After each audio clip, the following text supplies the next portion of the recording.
The throne room of Krevenash stood silent as death itself. Massive pillars carved from black stone reached toward a ceiling lost in shadow. The air smelled of blood and metal, a scent that pleased the masters of this world. At the center of the vast chamber, Huntmaster Velcrim sat upon his seat of bones, watching his council with eyes that glowed like red coals in the darkness. Velcrim was massive even by the standards of his kind. 9 feet of muscle and armored exoskeleton, with 4 powerful arms that had torn apart enemies on 1,000 battlefields.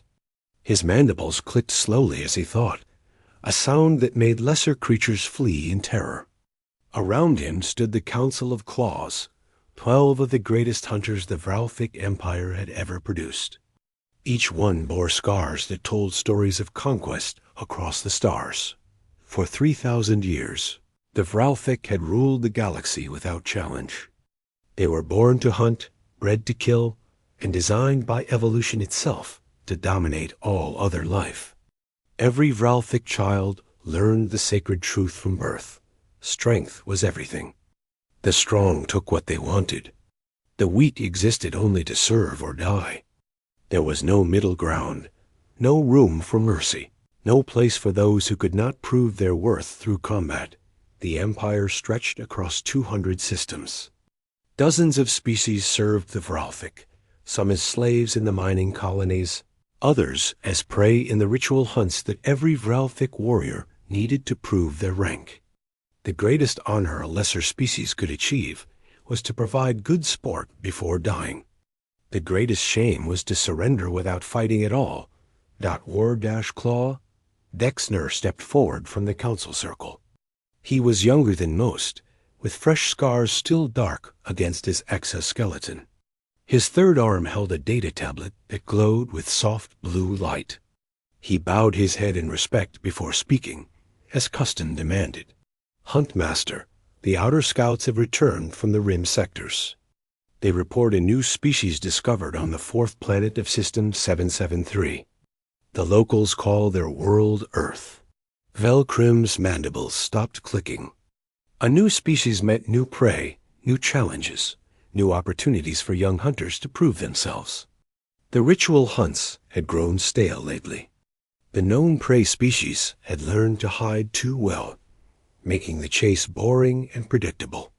Fresh blood would excite the warrior caste and remind the Empire of its purpose. "Show me," Velcrim commanded. Dexner activated the holographic display. A blue and green planet appeared above the council floor, spinning slowly. Continents and oceans reflected light from a yellow star.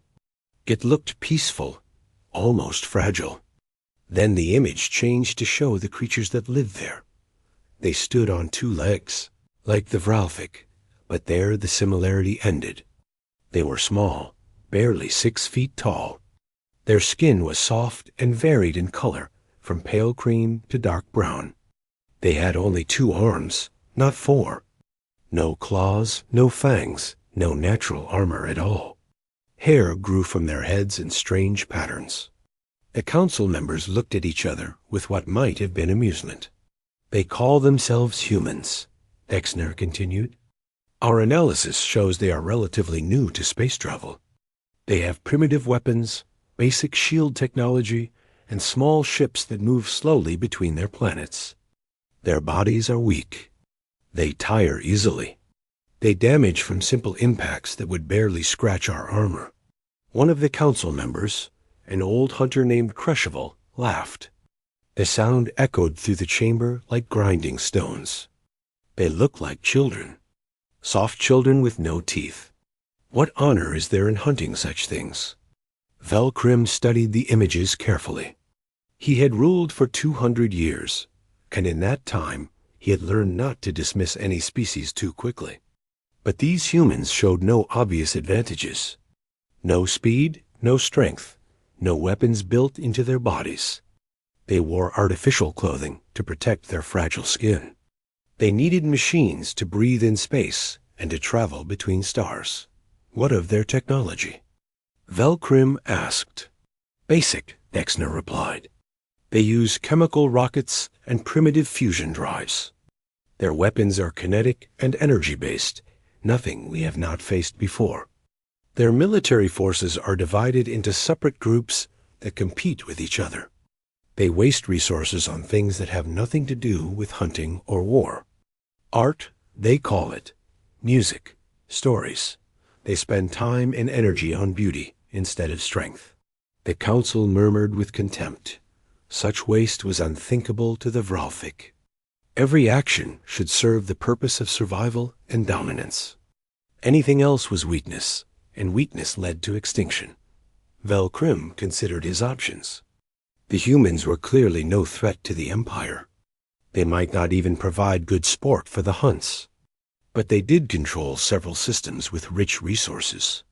Their worlds had metals, rare elements, and biological diversity that could be harvested. And they had numbers. Billions of them, according to the scout reports. How many humans exist? He asked. Approximately 12 billion across 4 colonized systems, Dexner said. Most concentrated on their homeworld. Velkrim's eyes brightened. 12 billion was a useful number. Even if the humans made poor sport, they could serve as workers. The mining colonies always needed more labor. The warrior caste always needed servants. And perhaps a few of the strongest humans might last long enough in the ritual hunts to provide some entertainment. Send a subjugation fleet, Velkrim ordered. 3 warships should be sufficient. Take specimens for the hunt games. Evaluate their homeworld for colony potential. If they surrender, enslave them. If they resist, crush them and take what we need. Dexner bowed. It will be done, Huntmaster. Shall I lead the fleet myself? Yes, this will be good practice for you. The humans appear weak, but use the encounter to train your junior warriors. Show them how to evaluate new prey. Teach them patience in the hunt. Velkrim paused, then added, and Dexner, do not underestimate them completely. Every species has some trick for survival. Find theirs before you strike. Dexner nodded and left the chamber to prepare his ships. The rest of the council dispersed, already losing interest in the soft creatures from Earth. They had conquered so many species over the millennia that one more seemed trivial. Hardly worth discussing. Velkrim remained on his throne, staring at the image of Earth that still floated above the floor. Something about the humans troubled him, though he could not name what it was. They looked so vulnerable, so unprepared for the harsh reality of the galaxy. Most species that survived to reach space had developed some advantage. Natural armor, or speed, or venom, or at least cunning. But humans showed none of these things. They were evolutionarily ordinary, technologically primitive, and numerically spread across multiple worlds without proper defenses. They should have been conquered already by someone else. Yet they thrived, growing and expanding despite their obvious weaknesses. Velkrim dismissed the thought. He was being overcautious in his old age. 3 warships were more than enough to handle whatever surprises these humans might have. By the next moon cycle, Earth would be another name on the long list of conquered worlds, and the humans would learn what every other species in the galaxy already knew. The Vralfik were the apex predators, and nothing could challenge their rule. Captain Ji-Ho Kim floated in zero gravity near the observation window of the U.E.S. Horizon Dawn, watching a distant nebula paint the darkness with colors that had no names. He had been in space for 2 years now, leading humanity's first deep exploration mission into unknown sectors. The view never got old. Every star system brought new wonders, new mysteries, new proof that the universe was far stranger and more beautiful than anyone on Earth had imagined. Behind him, the bridge hummed with quiet activity. His crew worked at their stations with the easy efficiency that came from months of living together in the metal confines of the ship. Hannah Park sat at tactical, monitoring the sensor arrays that reached out into space like invisible fingers. Dae Song was below in engineering, probably talking to the engines like they were old friends. Yuna Choi had her nose buried in samples from the last planet they had surveyed, searching for signs of life. Hyen Lee plotted courses through the star systems ahead, finding the safest paths through gravity wells and radiation zones. They were far from home. 3 months of travel at least, maybe 4, depending on the route. But Ji-ho did not feel lost. Space was becoming home in its own way. The silence, the vastness, the sense of floating on the edge of human knowledge. It all felt right to him. "Captain, I am picking up something strange on long-range sensors." Hana's voice cut through his thoughts. She sounded confused, which was unusual for her. Hana was the calmest person Ji-ho had ever met, someone who treated every crisis like a puzzle to solve. Ji-ho pushed off from the window and drifted to her station. Strange how? 3 ships, large ones, moving in formation. Their energy signatures do not match anything in our database. They are not human, and they are not using any propulsion system we recognize. Hana's fingers danced across her console, pulling up data streams. They are heading straight for us. Arrival time, 4 hours. The bridge went quiet. Everyone knew what this meant. First contact with an alien species. It was the dream that had driven humanity to the stars, the hope that somewhere out there they were not alone. But it was also a fear. Would these aliens be friendly? Would they even be able to communicate? Would they see humans as equals or as something else entirely? Ji-ho forced himself to breathe normally. This was the moment he had trained for. All hands to stations. Hana, keep tracking those ships. Day, I need the engines ready for anything. Yuna, start working on communication protocols. If they try to talk to us, I want to be ready to answer. The next 4 hours crawled by like days. The alien ships grew larger on the sensors, revealing details that made Ji-ho's stomach tighten. They were warships, no question about it. Heavy armor, weapons arrays that bristled from every surface, shields that glowed with power. Each ship was 3 times the size of the Horizon Dawn, built for combat in a way that humanity's exploration vessel was not. When the ships finally stopped at weapons range, Ji-ho knew they had made their decision about humanity before even speaking. You did not approach strangers with guns, drawn unless you expected a fight. The communication came through on basic radio frequencies, translated by some kind of artificial intelligence that turned alien sounds into harsh, mechanical English. Surrender for harvest or die resisting. You have 1 solar rotation to decide. Ji-ho stared at the screen. He had imagined first contact 1,000 different ways. Friendly meetings, tense negotiations, even fights born from misunderstanding. But this was something else. This was casual cruelty, the voice of someone who did not even consider humans worth talking to. Like a farmer telling chickens they were going to be slaughtered. Open a channel, Ji-ho said. Hana nodded and activated the transmitter. Ji-ho cleared his throat and spoke carefully, choosing each word with precision. This is Captain Jao Kim of the United Earth ship Horizon Dawn. We come in peace as explorers, not as your enemies. We request dialogue and mutual understanding. There is no need for conflict. The response came quickly, almost bored. Dialogue is for equals. You are prey. Prey does not speak. Prey submits or dies. 1 solar rotation. The channel closed. Ji-ho looked around the bridge and saw his own shock reflected in every face. Hana's hands were shaking slightly as she gripped her console. Day's voice came through the intercom, tight with anger. Captain, did they just call us prey? Yes, Ji-ho said quietly. They did. Hyen spoke up from navigation, his young face pale.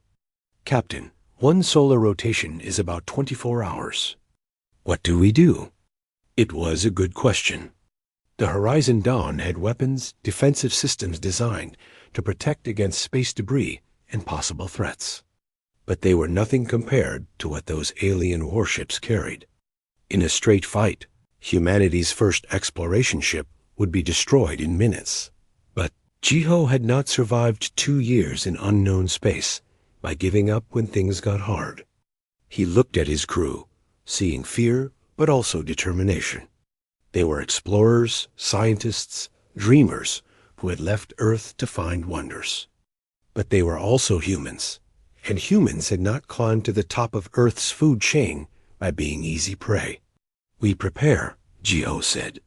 "Hannah, I need a full analysis of those ships. Find weaknesses, anything we can use. They start working on ways to boost our power output. I do not care if it burns out half our systems. I need every advantage.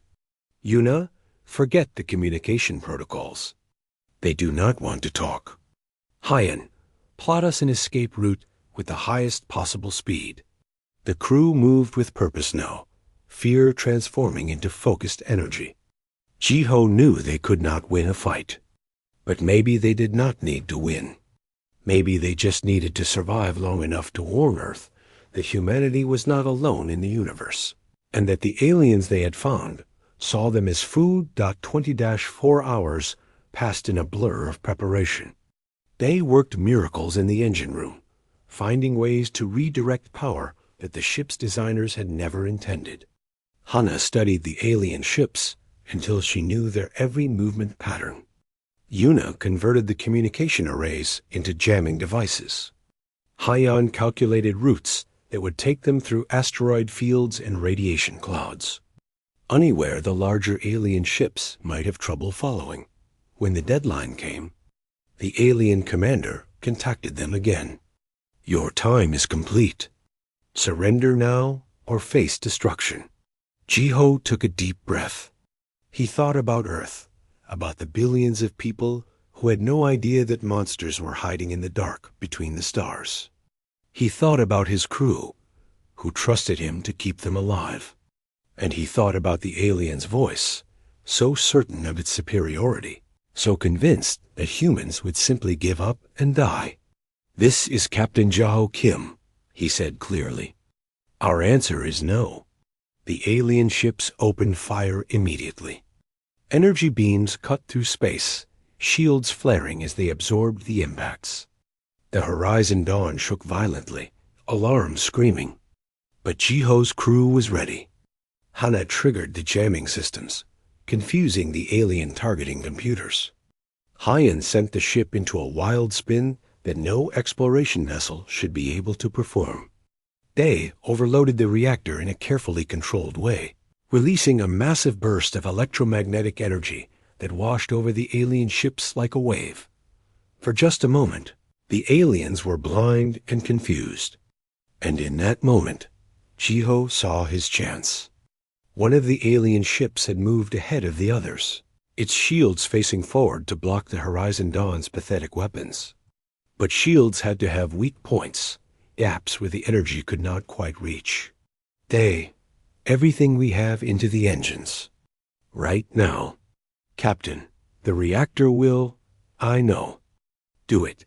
The Horizon Dawn leaped forward with acceleration that pressed everyone into their seats.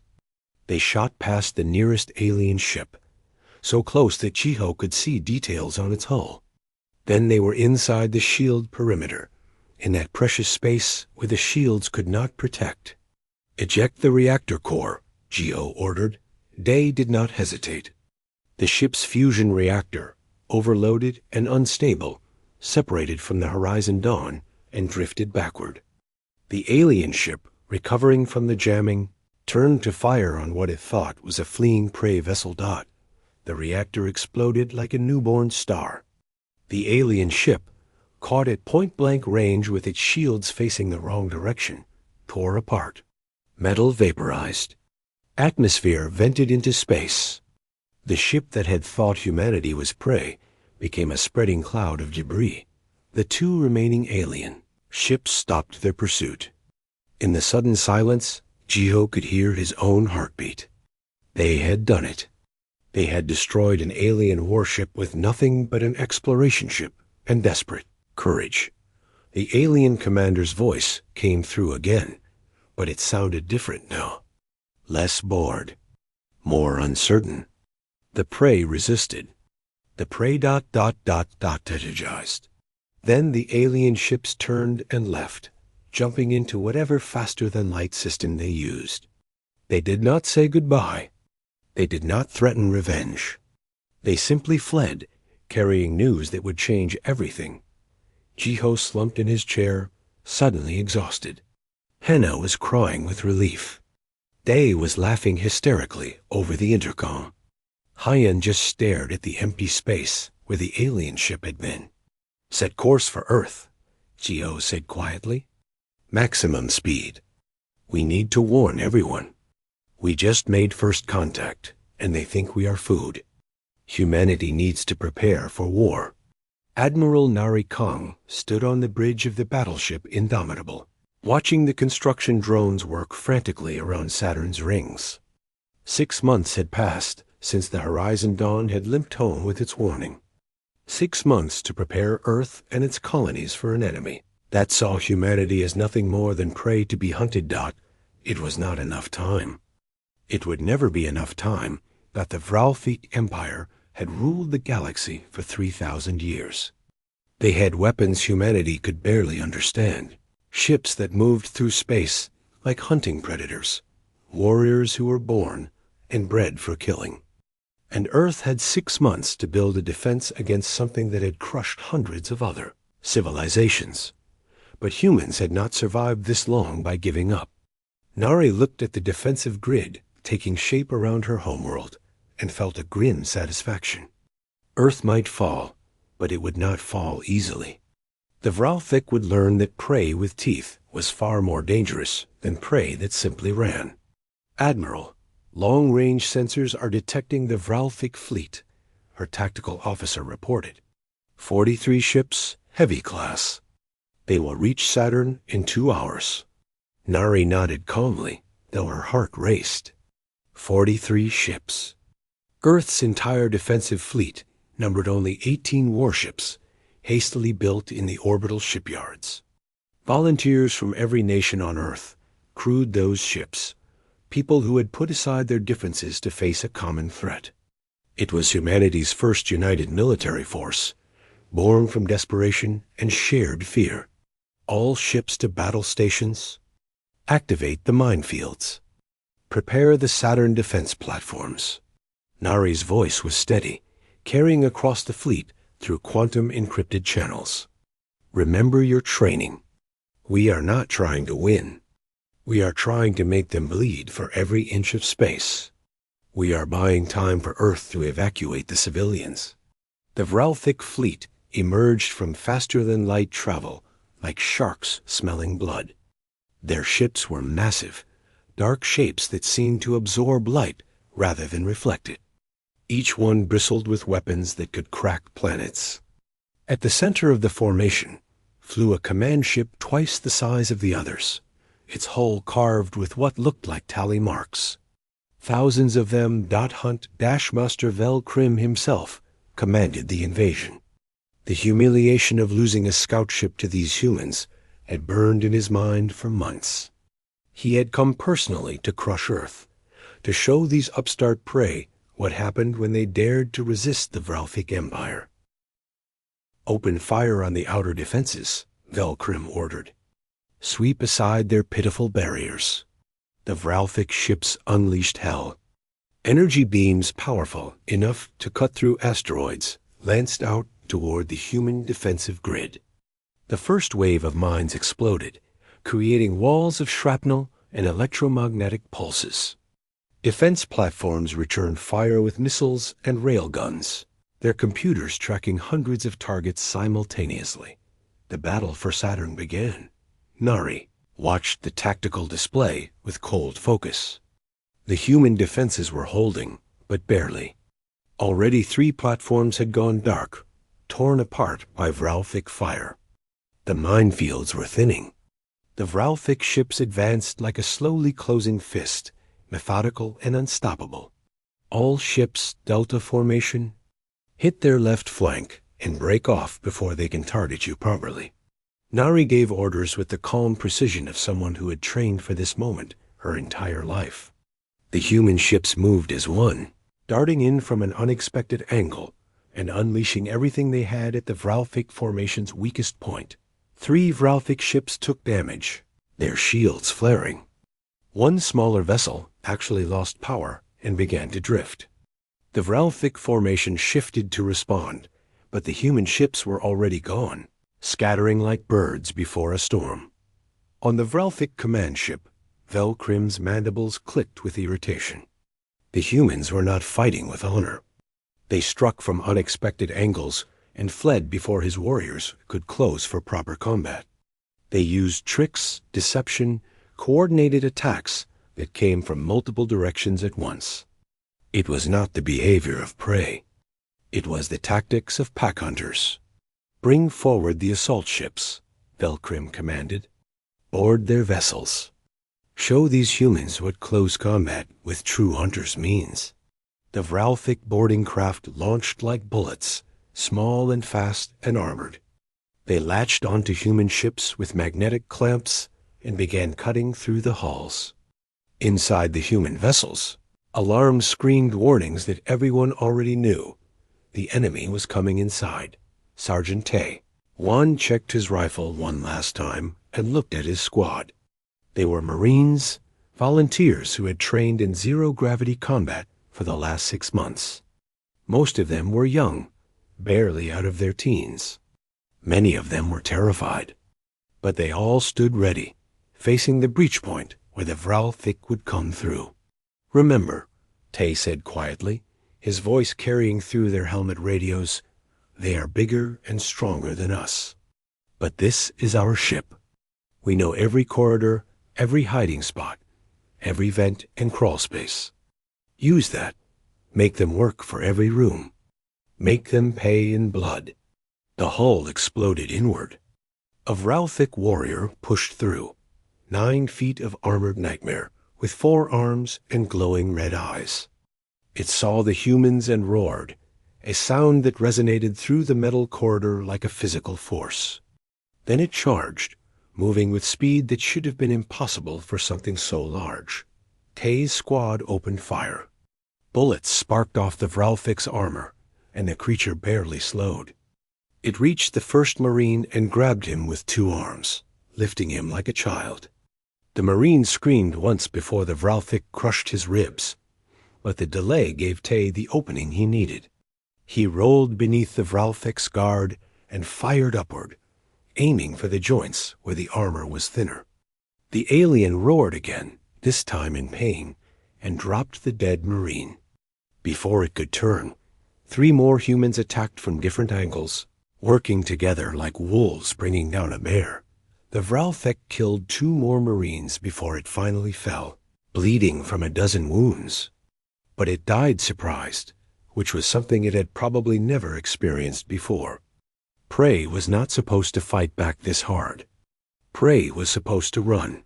The battle raged through the human ships. Vralfik warriors were stronger, faster, and tougher than human Marines. One-on-one, a human had no chance. But humans did not fight one-on-one. They fought in groups, setting traps, using the environment, sacrificing themselves to protect their squadmates. They did not retreat when wounded. If anything, wounded humans became more desperate and more dangerous, and they did something the Vralfik had never encountered before. They refused to accept death. Even dying humans would trigger grenades or overload power cores, or do anything they could to take enemies with them. The concept of a Pyrrhic victory meant nothing to them. If they were going to die, they would make it count. On the Indomitable, Nari received reports of boarding actions across the fleet. Casualty numbers climbed steadily. 3 human ships had been completely overrun. But the Vralfik had paid for those victories with their own blood. The humans had killed nearly 100 Vralfik warriors, a number that shocked the alien commanders. Prey did not kill predators at those ratios. Admiral, The Vralfik command ship is advancing, her tactical officer reported. It is targeting the Indomitable directly. Nari looked at the massive vessel, bearing down on her position. She could run. The Indomitable was fast enough to escape. But if she ran, the defensive line would collapse, and the Vralfik would have a clear path to Earth. All power to forward shields, she ordered. Target their command ship with everything we have. If we are going down, we are taking that monster with us. The Indomitable charged forward, alone against a ship 5 times its size. It was suicide, and everyone on the bridge knew it. But sometimes winning meant buying time. Sometimes victory was measured not in survival, but in how long you could keep fighting. The 2 ships collided in a storm of energy and metal. The Indomitable fired every weapon it had, pouring fire into the Vralfik command ship at point-blank range. The command ship returned fire, tearing through the Indomitable's shields like paper. Both ships took catastrophic damage, metal vaporizing in atmosphere, venting into space dot in the chaos. Scientist Bora Shin made a discovery that would change everything. From her lab on Mars, monitoring the battle through long-range sensors, she finally understood how the Vralfik shields worked. The pattern of energy distribution, the way the shields reinforced themselves under fire, it all became clear. And with understanding came opportunity. She transmitted her findings to the remaining human fleet. Target the shield generators directly with concentrated fire. Do not spread your attacks. Focus everything on one point, and the whole system will collapse. The human ships, battered and bleeding but not broken, reformed and tried the new tactic. Concentrated fire on single points, overwhelming the Vralfik shields through sheer persistence. It worked. 3 more Vralfik ships lost their shields and took hull damage. The advance slowed as the aliens were forced to protect their wounded vessels. Vel Krim watched his fleet struggle against an enemy that should have been crushed hours ago. The humans had destroyed or disabled 8 of his ships. 8. In 3,000 years of conquest, the Vralfik had never lost so many ships to a newly discovered species. The shame of it burned worse than any wound, but more disturbing than the losses was the realization forming in Vel Krim's mind. These humans were not fighting like prey. They were fighting like predators defending their territory. They used intelligence where the Vralfik used strength. They used cooperation where the Vralfik prized individual glory. They adapted and changed tactics while the Vralfik followed the proven patterns of the hunt. Withdraw, Vel Krim ordered, the words tasting like poison. Pull back beyond weapons range. We will regroup and plan a new approach. The Vralfik fleet retreated, leaving behind debris and dead from both sides. On Earth, people watched the battle reports with disbelief. The invasion had been stopped. Not defeated, but stopped. The monsters from the stars had hit humanity in the face, and humanity had hit back hard enough to make them think twice. Admiral Nari Kong, burned and bleeding in the wreckage of the Indomitable's bridge, allowed herself a small smile. They had bought Earth more time. The war was far from over, but humanity had proven something important. They were not prey. They were survivors, fighters, and they would not go quietly into the dark. Commander Jiho Kim studied the holographic map floating above the briefing table and tried not to think about how insane this mission was. Around him sat the best operatives humanity had managed to train in the 8 months since the Battle of Saturn. Sergeant Taewan, scarred from boarding actions and still moving with a slight limp. Intelligence Officer Aaron ECO, who had spent months decrypting Vralfik communications. Hannah Park, promoted to Tactical Command after her actions on the Horizon Dawn. A dozen others. Each one a specialist in something that might keep them alive in the next 48 hours. They were going to attack Krevenash, the Vralfik homeworld, the fortress that had stood unconquered for 3 millennia. This is completely crazy, Tay said, breaking the silence. You all understand that, right? We are talking about sneaking onto a planet full of 9-foot murder machines that think we are food. Erin smiled thinly. Technically, we are not sneaking onto the planet. We are infiltrating their capital city, penetrating their most secure fortress, and kidnapping their ruling council. Sneaking onto the planet is the easy part. Someone laughed, a sound with no real humor in it. Jiho did not blame them. When Erin had first proposed this operation, the military command had called her insane. But desperate times called for desperate measures. The Vralfik were regrouping. Intelligence suggested they were planning a second invasion, this time with twice as many ships. Earth's defenses were stronger now, thanks to Bora's research and round-the-clock ship construction. But they might not survive another full assault, so Earth needed to change the rules of engagement. Instead of waiting for the Vralfik to attack, humanity would strike first at the heart of their empire. It was the kind of move the Vralfik would never expect, precisely because it was so audacious it bordered on suicidal. Review the mission one more time, Jiho said. Erin, start us off. Erin activated the holographic display, showing a map of Krevenash. The planet was dark, covered in obsidian cities and hunting preserves where the Vralfik trained their warriors. At the center stood the fortress city, a massive structure carved from a mountain of black stone. Inside that fortress was the Council of Claws and Huntmaster Velkrim himself. We have one advantage, Erin explained. The Vralfik do not believe anyone would be stupid enough to attack their homeworld. Their orbital defenses are strong, but their internal security is designed to keep slaves from escaping, not to repel an invasion. They have never needed to defend against an external attack before. So we are counting on their arrogance, Hana said, using their own sense of superiority against them. Exactly. We have captured Vralfik's stealth technology and improved it with human innovations. Our ship can get past their orbital sensors if we are very careful and very lucky. Once we are on the ground, we move fast. In and out before they realize we are there. Tay shook his head. And if something goes wrong? Then we improvise, Jiho said simply. It is what we are good at. The stealth ship Ghost of Earth launched from a hidden base on Mars 3 days later. It was small, cramped, and filled with technology that was barely tested. The hull was covered in adaptive camouflage that bent sensor waves around it.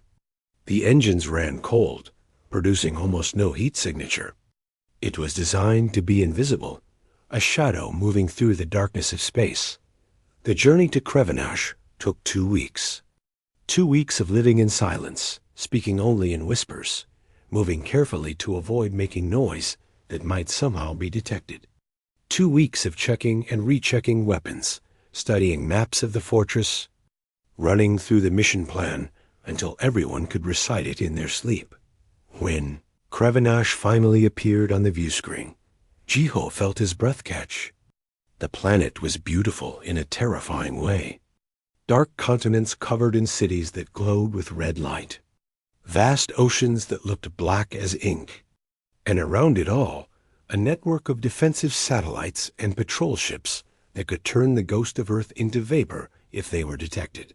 Beginning orbital approach, Hana whispered from the pilot's seat. Cutting engines to minimal power. We are committed now. The ship drifted toward the planet on momentum alone, moving like a leaf on a gentle current. Sensor arrays swept past them, powerful enough to detect a pebble in orbit. But the Ghost's stealth systems held. The Vralfik sensors saw nothing but empty space. They landed in a rocky valley 300 kilometers from the fortress city, setting down between 2 ridges that hid them from visual detection. The team disembarked quickly, each person carrying weapons and equipment that felt far too light for what they were about to do. 24 hours, Jiho reminded them. We have 24 hours to get in, grab the council, and get out before our stealth systems fail. Stay quiet, Stay together, and do not engage unless absolutely necessary. They moved through the alien landscape like ghosts. The Vralthak had settlements everywhere, but the species did not use vehicles the way humans did. They ran on their own legs, trusting their natural speed and endurance. It made infiltration easier, fewer patrols to avoid, but it also meant that if they encountered a Vralthik warrior on foot, there would be no outrunning it. Erin led them through paths she had mapped from satellite imagery, avoiding hunting grounds and slave camps. They saw Vralthik from a distance several times, massive shapes moving with predatory grace. Each time, the team froze and waited for the danger to pass. Each time, Jiho felt his heart trying to hammer its way out of his chest. The fortress loomed ahead as night fell on Crevanash. It was even more imposing up close, a mountain of carved stone covered in balconies and towers. Guards stood at the gates, but they faced outward, watching for slaves trying to escape. The concept of enemies trying to break in never occurred to them. "The ventilation system," Erin whispered, pointing to a series of grills near the fortress base. "It is too small for Vralthik to fit through, so they never bothered to secure it properly." Tay grinned. "Good thing we are tiny, weak humans." They cut through the grills with laser torches and crawled into the ventilation shaft. It was a tight fit even for humans, and the metal walls were hot from the fortress's internal heating. But it led up through the structure, bypassing all the obvious defenses. As they climbed, they could hear sounds echoing through the fortress. Roars of Vralthik warriors engaged in combat training. The screams of prey animals being hunted in the indoor preserves. Voices arguing in the clicking, grinding language that Erin had learned to translate. "The council chamber is 3 levels up," Erin whispered. "They meet every evening at the same time. Creatures of habit." They emerged from the ventilation shaft into a corridor carved from black stone. The ceiling was high, designed for beings 9 feet tall. The air smelled of blood and something else, a musk that made human instincts scream warnings about predators. Tay positioned his squad at strategic points, setting up a perimeter. Jiho and Erin moved toward the council chamber, accompanied by Hana and 2 other specialists. They could hear voices ahead, the deep rumbling tones of the Vralthik Council in session. Jiho took a breath and stepped through the door. The council chamber fell silent. 12 Vralthik warriors turned to stare at the 5 humans who had just walked into the most secure room on their homeworld. Huntmaster Velcrim rose from his throne of bones, his forearms flexing in what might have been disbelief. "Humans," he said slowly. "Here, in my fortress. In my council chamber." "Yes," Jiho said, forcing his voice to stay steady. "We need to talk." Velcrim's mandibles clicked rapidly. "You are either incredibly brave or incredibly foolish. There are 12 of us and 5 of you. Even for humans, those are poor odds." Hannah activated a device on her belt. Instantly, red laser dots appeared on every Vralthik in the room, targeting points where their armor was weakest. Outside the door, Tay's squad had set up heavy weapons, all aimed into the council chamber. "There are actually 20 of us," Jiho corrected, "and we have explosives planted throughout this fortress. We can kill you all and bring this building down in about 30 seconds. Or you can listen to what we have to say." For a long moment, nobody moved. The Vralthik warriors looked ready to attack, despite the weapons trained on them. The humans looked ready to die fighting. The tension in the room was thick enough to cut, and Velcrim laughed. It was a sound like stones grinding together, but it was definitely laughter. "You are insane. All of you. You infiltrated our homeworld, penetrated our fortress, and now you threaten us in our own council chamber. And you call this talking?" "We call it negotiation from a position of strength," Erin said calmly.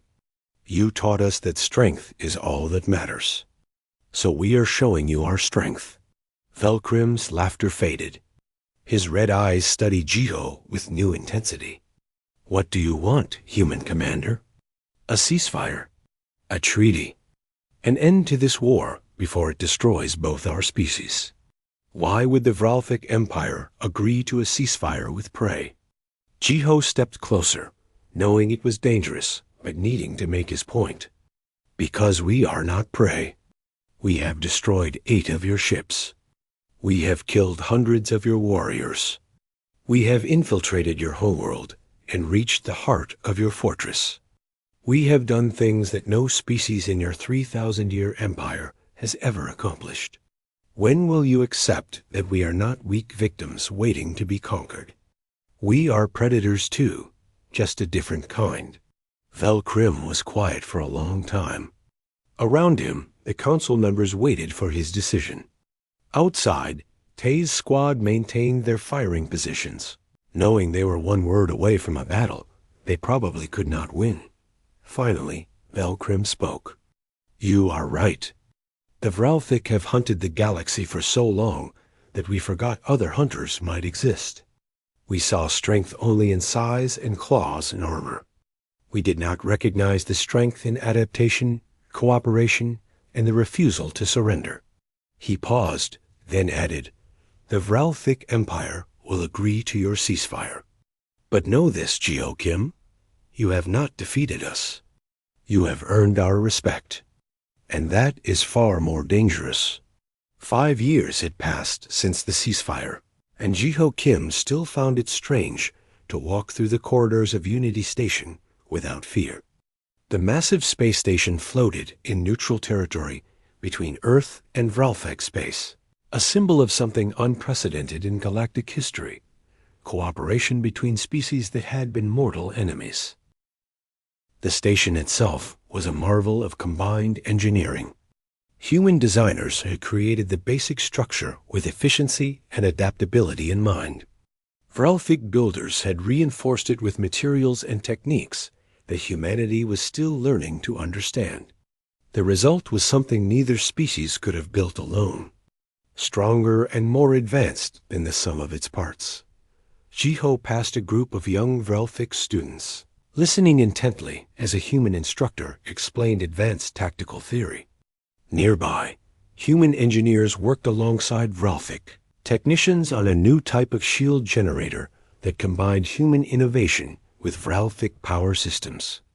It was becoming normal to see the two species together, though 5 years ago such a sight would have been unimaginable. He found Velcrim in the observation deck, staring out at the stars. The old huntmaster looked the same as he had in the council chamber that day, though Jiho knew that the last 5 years had changed him in ways that went deeper than appearance. Velcrim had gone from ruler of an empire to something new, a leader trying to guide his people through a transformation they had never expected to face. Ambassador Kim, Velcrim greeted him, using the human title with only slight awkwardness. You asked to meet? I did. We have a situation. Jiho pulled up a holographic display showing the galactic rim. Intelligence has detected a new species moving into the outer systems. They call themselves the Shkravix Collective.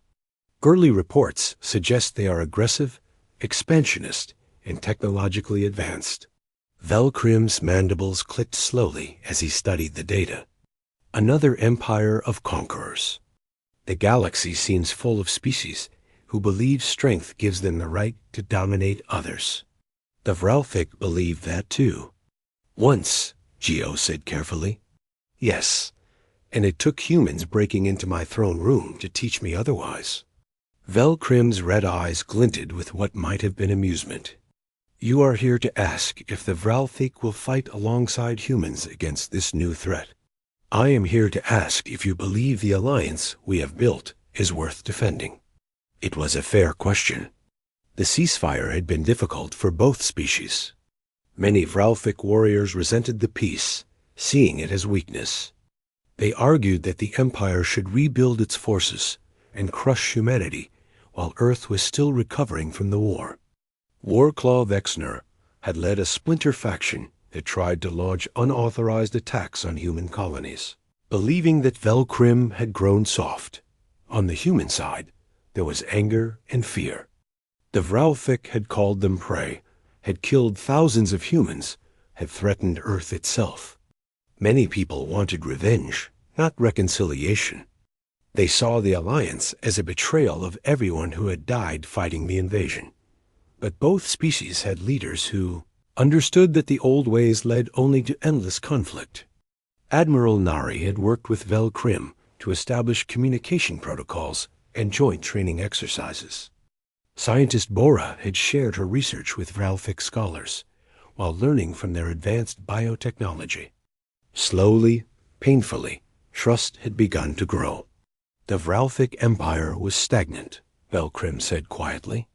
3,000 years of unchallenged rule made us rigid, unable to adapt or change.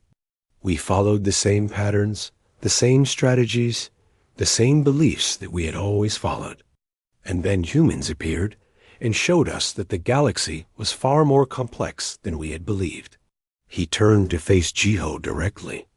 You asked if the alliance is worth defending. I will answer with a question. What has changed in the last 5 years? Jiho thought about it. Everything has changed. Humans learned that we are not alone in the universe, and that being alone might have been safer. We learned that violence is sometimes necessary, but cooperation is often better. We learned that strength comes in many forms. And the Vralfik learned similar lessons, Velcrim agreed. We learned that prey can bite back. We learned that intelligence and adaptability can defeat raw power. We learned that working together achieves things that domination never could. He paused. My people are better now than they were 5 years ago. Stronger in ways that matter more than muscle and claws. And that is because of humans. The feeling is mutual, Jiho said. Humanity had to grow up fast. We went from exploring space to fighting for survival in the span of months. But that struggle taught us things we needed to learn about ourselves. They stood in silence for a moment. Two beings from completely different evolutionary paths who had somehow found common ground. Then Velcrim's communicator chimed. He listened to a message in the clicking Vralfik language, and his mandibles tightened. Vexner has launched his attack, Velcrim said grimly. 3 ships, heading for the Mars colony. He seeks to reignite the war and prove that my peace is weakness. Jiho felt cold anger settle in his stomach. Vexner had been trouble from the start, a warrior who refused to accept that the galaxy had changed. He represented the old Vralfik mindset, the belief that strength meant domination and nothing else. We need to stop him before he reaches Mars, Jiho said. If he attacks a human colony, there will be no containing the response. The peace will shatter. Agreed. But my forces are scattered across multiple systems. I cannot reach Mars in time. Velcrim hesitated, then added, However, you have ships nearby. The new defense fleet Admiral Nari has been building. It was a test, Jiho realized. Velcrim was asking humanity to protect the peace by stopping Vralfik ships, even though those ships were crewed by members of Velcrim's own species. He was asking humans to trust that not all Vralfik supported Vexner's rebellion. I will make the call, Jiho said. He activated his communicator. This is Ambassador Kim to Admiral Nari. We have a situation. The battle happened in Mars orbit 12 hours later. Vexner's 3 ships emerged from faster-than-light travel, expecting to find an undefended colony. Instead, they found Admiral Nari's fleet waiting for them, along with 2 Vralfik warships that had declared loyalty to Velcrim's peace faction. Vexner opened communications, his voice full of contempt. Nari Kong, you fight alongside the empire that tried to destroy you? Have you no pride? I fight alongside allies against those who threaten peace, Nari replied calmly. Surrender your ships, Vexner. This rebellion ends now. Never. The Vralfik do not surrender to prey. The battle was brief and brutal. Vexner's ships were powerful, but they were outnumbered and outmaneuvered. Human ships used the tactics they had learned during the war, while Vralfik loyalist ships demonstrated that they had learned human strategies. The combination was devastating.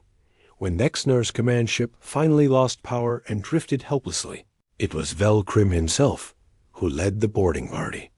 The old hunt master, accompanied by human marines including Sergeant Tay, took control of the rebel ship and placed Vexner under arrest. "You betray everything the Vralfik Empire stands for," Vexner snarled as they bound him. "No," Velkrim said quietly. "I am saving the Empire by allowing it to evolve. You represent our past, Vexner. Strength through domination, honor through conquest. But that path leads only to stagnation and eventual decline. Humans showed us a different way. Strength through cooperation. Honor through protecting the weak instead of preying on them. Tay helped secure the last rebel warrior and looked at Velkrim with grudging respect. 2 years ago, I would have shot you on sight. Now I am fighting beside you to protect the peace. The universe is a strange place." "It is," Velkrim agreed. "But perhaps it is better this way. Perhaps the galaxy needs both hunters and builders, warriors and explorers, Vralfik and humans working together." News of the battle spread quickly across both human and Vralfik space. The Alliance had faced its first real test and survived. More importantly, both species had chosen peace over easy revenge. It was a turning point, the moment when the ceasefire became something more permanent. 5 years later, Jiho stood in the observation deck of Unity Station and remembered that day. So much had changed since then. The Alliance had grown stronger. Other species had joined, seeing the benefits of cooperation over conquest. Unity Station had expanded 3 times to accommodate the growing diplomatic corps dot, and now a new threat approached. The Shkraviks Collective, another empire of conquerors who believed they were destined to rule the stars. They were powerful, aggressive, and confident in their superiority. They had crushed a dozen species and added their territories to the collective. Velkrim appeared beside Jiho, almost as if summoned by his thoughts. The old Vralfik looked out at the stars and clicked his mandibles in the pattern that Jiho had learned meant contemplation. "The Shkraviks will not expect what they find here," Velkrim said. "They think they face divided prey species, easy targets for conquest. They do not know that prey can become predators. They do not know that former enemies can become allies. They do not know that the galaxy has changed. Should we warn them?" Jiho asked. "Give them a chance to choose peace before it comes to war?" "We should, though I suspect they will not listen. Conquerors rarely do." Velkrim turned to face Jiho. "When I first met you in my council chamber with your weapons and your impossible bravery, I asked if you were brave or foolish. Do you remember what you said?" "I said both." "Yes, and you were right. Bravery and foolishness often look the same from the outside. The difference is whether you survive the experience." Velkrim's eyes gleamed. "We survived, Geokim. Both our species survived, and we became something better than we were before." Jiho smiled. "So when the Shkraviks arrive expecting easy prey, they will find something else entirely. Yes, they will find humans who refuse to give up, who adapt and improvise and never stop fighting. They will find Vralfik who have learned that strength means protecting your allies, not crushing the weak. They will find a galaxy that has learned to stand together against those who would dominate it. Shall we show them what happens when hunters meet other hunters?" Jiho asked. Velkrim's mandibles spread in the Vralfik expression that Jiho had learned meant fierce joy. "Let us teach them that the stars are large enough for everyone, whether they agree or not. And if they refuse to learn, let us teach them why the Vralfik Empire and humanity together are far more dangerous than either species alone." Below them, on the docks of Unity Station, ships from a dozen species prepared for departure.